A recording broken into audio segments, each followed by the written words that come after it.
बिस्मिल्लाहिर्रहमानिर्रहीम। अस्सलाम वालेकुम दोस्तों।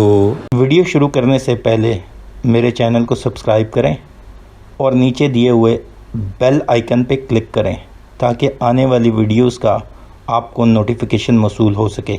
दोस्तों, आज हम जिस कंपनी को एनालाइज करेंगे उसका नाम है बैंक अल्फला लिमिटेड। ये कंपनी स्टॉक मार्केट में कमर्शियल बैंक सेक्टर के अंदर रजिस्टर है और इस कंपनी का सिंबल स्टॉक मार्केट के अंदर BAFL इसका स्टॉक मार्केट के अंदर सिंबल है। प्रिंसिपल एक्टिविटी वाइज देखा जाए तो ये बैंकिंग सर्विसेज के अंदर ये कंपनी काम करती है। जिस तरह के नाम से ही जाहिर है, बैंक अल्फला लिमिटेड। इसका प्रिंसिपल काम भी बैंकिंग सर्विसेज से रिलेटेड है। इसकी एसोसिएटेड कंपनीज या पार्टीज़ देखी जाएं तो Dubai one investment services LLC, trustee bank Alfalah employees gratuity fund और इसी तरह employees provident fund, Alfalah insurance company. इसके अलावा छोटे छोटे फ़ंड्स और उसकी कुछ एसोसिएटेड पार्टीज़ और भी इन्वॉल्व हैं, जिसकी लिस्ट आपके सामने आ रही है। अब ज़रा हम इसके फाइनेंशियल्स की तरफ देखते हैं। करंटली इसके स्टॉक की प्राइस 34 रुपये 45 पैसे। इसके शेयर की फेस वैल्यू 10 रुपये। इसने अपना 52 वीक्स की जो हाईएस्ट प्राइस की वो 38 रुपये 50 पैसे और 52 वीक्स की जो लोएस्ट प्राइस थी वो 28 रुपये 50 पैसे। इसका फ्री फ्लोट स्टॉक मार्केट के अंदर 35% है। टोटल अगर शेयर देखें हम तो तकरीबन 62 करोड़ शेयर बनते हैं जो कि स्टॉक मार्केट के अंदर अवेलेबल हैं, जिसका मतलब है 35% तो 1 अरब 77 करोड़ के लगभग शेयर जो हैं इसके अवेलेबल हैं इन टोटल। और अगर हम इसका करंट PE देखें तो वो 4.83 है। सेक्टर PE के साथ कंपेयर किया जाए तो सेक्टर वाइज कमर्शियल बैंक का जो PE चल रहा है वो 5.81 है। जैसा कि बैंकिंग सेक्टर है तो ये शरिया कंप्लाइंट नहीं है, ऑल्दो कि ये इस्लामिक बैंकिंग में अभी एक्टिव तो हैं, लेकिन इनकी कमर्शियल बैंकिंग ज़्यादा है। इसी तरह अगर हम देखें लास्ट 1 मंथ में इसकी प्राइस तकरीबन 4.28% डाउन हुई। ओवरऑल ईयर टू ईयर जो है ये 38.38% इसकी प्राइस डाउन हुई, जिसका मतलब है कि ये ऑलमोस्ट सेम प्राइस पे ट्रेड कर रहा है जो कि लास्ट ईयर की प्राइस थी। बुक वैल्यू देखी जाए तो 52.06 और एक्सपेक्टेड फेयर वैल्यू 54.58। इसकी ईयर एंडिंग जो है वो दिसंबर में है। बैंकिंग सेक्टर की ज़्यादातर ईयर एंडिंग दिसंबर में ही होती है। अगर हम इन अमाउंट टर्म देखा जाए तो लास्ट 1 और 20 डेज़ के सेशन में इसकी प्राइस ग्रोथ या प्राइस डिक्रीज़ देखी जाए तो 1 रुपया 56 पैसे इसने लूज़ किया। लास्ट 5 ईयर के रिज़ल्ट्स के ऊपर नज़र डालते हैं तो 2017 में 4 रुपये 74 पैसे की EPS और 15% डिविडेंड। 2018 में 5 रुपये 99 पैसे की EPS और 25% डिविडेंड। 2019 में 7 रुपये 15 पैसे की EPS और 40% डिविडेंड। 2020 में 5 रुपीज़ 89 पैसे की EPS और 40% डिविडेंड। अब अगर हम 2021 के पहले क्वार्टर के रिजल्ट देखें तो 1 रुपये 95 पैसे की EPS और कोई भी डिविडेंड नहीं दिया। दूसरा क्वार्टर मतलब हाफ ईयर पे 1 रुपये 95 पैसे की फिर EPS और इन्होंने 20% डिविडेंड अपने शेयर होल्डर को अवार्ड कर दिया। तीसरे क्वार्टर में 2 रुपये की EPS और इन्होंने कोई डिविडेंड नहीं दिया। तीनों क्वार्टर्स की एग्रीगेशन EPS वाइज लगाई जाए तो 5 रुपये 90 पैसे बन जाती है। लास्ट ईयर की फुल ईयर की जो EPS थी वो 5 रुपये 89 पैसा थी। अब ज़रा हम इन 9 महीनों के रिज़ल्ट्स को रिव्यू करते हैं तो इनका जो क्लाइंट बेस मतलब कंज्यूमर ग्रोथ जो ही वो 51% हुई, मतलब 51% इनके कंज्यूमर ज़्यादा बढ़ गए और 37% इन्होंने अपनी इस्लामिक बैंकिंग के अंदर कंज्यूमर बढ़ाए। डिपॉजिट रेशो मतलब बैंक के एडवांसेस में 64.80% इनके ग्रोथ हुई।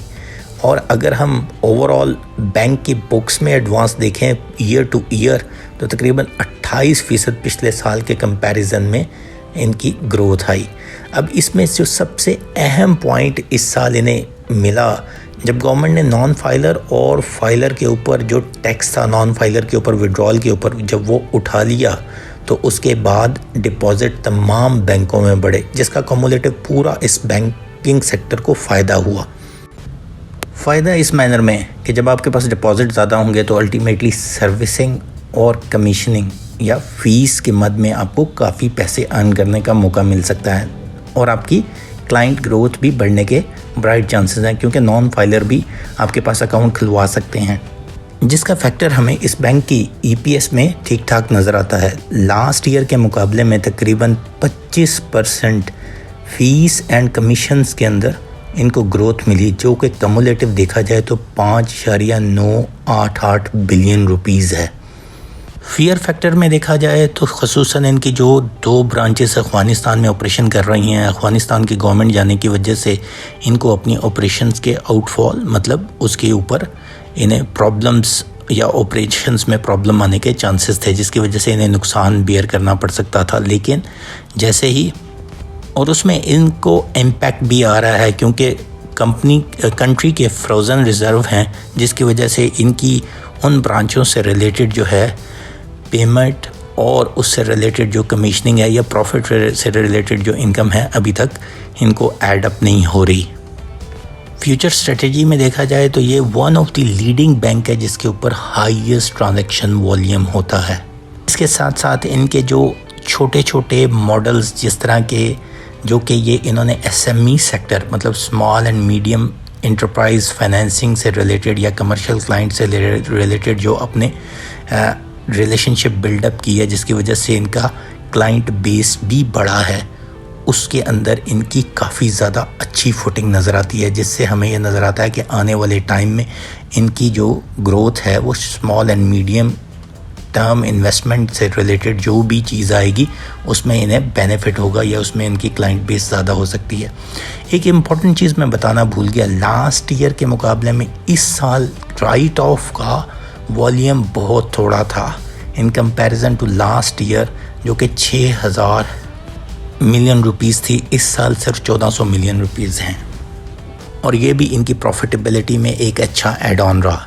ये तो ओवरऑल इनकी सिचुएशन है करंट ईयर की स्टैंडिंग की। अब हम अगर इसकी प्राइस रेशो देखते हैं कि प्राइस में ये कहाँ खड़ा है स्टॉक मार्केट में और EPS वाइज इसकी कहाँ एवैल्यूएशन बनती है। करंटली इसकी प्राइस 34 रुपये 45 पैसे है। इसकी प्राइस इसी रेंज में अगले 2-3 सेशन में हमें नज़र आ सकती है या हम 1000 रुपीज़ इससे डाउन इसे हासिल कर सकते हैं। इसका मतलब है कि ये 33 रुपये की ब्रैकेट में भी हमें मिल सकता है, लेकिन 34 में बाइंग इसकी फिजिबल है। क्यों फिजिबल है उसको हम अगर ज़रा देखें तो इसने लास्ट ईयर जब 5 रुपीज़ 89 पैसा इसने EPS शो की तो इसने अपनी हाईएस्ट प्राइस जो टच की थी अराउंड जनवरी के गिर्द इसने अपनी हाईएस्ट प्राइस टच की जो कि 38 रुपीज़ प्लस थी। लेकिन उससे पिछले साल की अगर EPS देखी जाए जो कि 7 रुपये 15 पैसे थी, तो इसने अपना हाईएस्ट जो टच किया था वो तकरीबन 53-54 रुपये के गिर्द था, जो कि करंटली इसकी ब्रेकअप वैल्यू भी बनती है या एक्सपेक्टेड फेयर वैल्यू भी बनती है। उससे पिछले साल की EPS देखी जाए तो वो 5 रुपये 99 पैसे थी। और एक इम्पॉर्टेंट चीज़ देखी जाए तो उस साल में इसने जनवरी फरवरी के गिर्द 50 को टच किया था और अभी हम 9 महीनों की EPS के लिहाज से देखें तो इसने 5 रुपये 90 पैसे को टच किया है।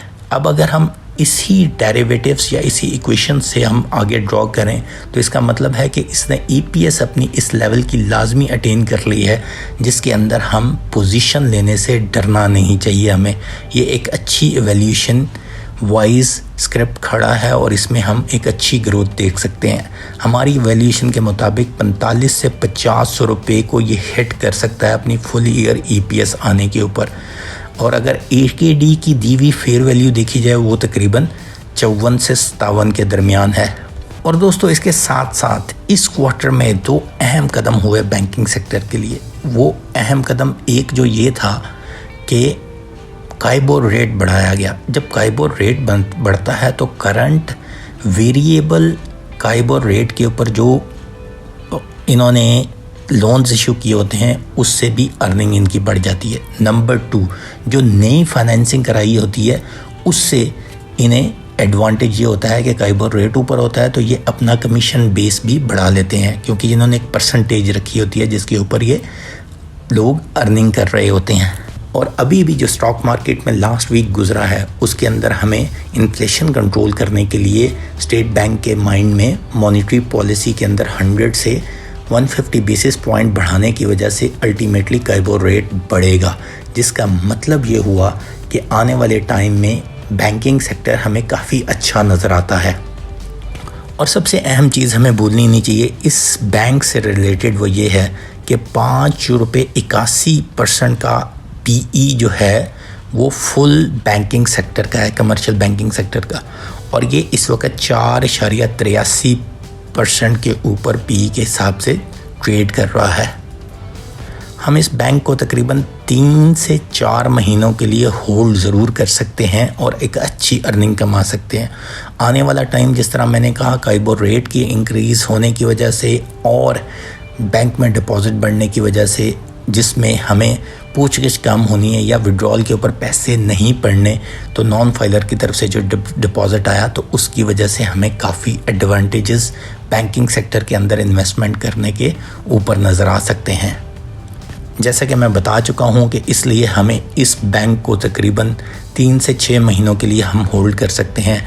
एटलीस्ट मार्च तक अगर हम इसे होल्ड करें तो मार्च तक हम इसकी प्राइस में तकरीबन 15 से 20 रुपये डलते हुए ज़रूर देखेंगे, जो कि हमारी टारगेट प्राइस जो है वो 45 से 50 के दरमियान है, जो कि 11 से 12 रुपये का यहाँ से डिफरेंस है, और वो हम आसानी से अटेन होता हुआ इसे देखेंगे कि ये बैंक आसानी से 45 से 50 के दरमियान हिट करता हो जाएगा। और जैसे ही अगर इसमें कोई बोनस, कोई अच्छा पे आउट आ जाता है, जिस तरह के अभी अगर हम रेफरेंस पॉइंट देखें तो ये 40% पे आउट डिविडेंड दे रहा है, लेकिन अगर इसमें कोई बोनस आता है तो अल्टीमेटली हम इसमें और भी ग्रोथ होते हुए देखेंगे। शुक्रिया दोस्तों, चैनल को सब्सक्राइब करना मत भूलिएगा। अल्लाह हाफिज़।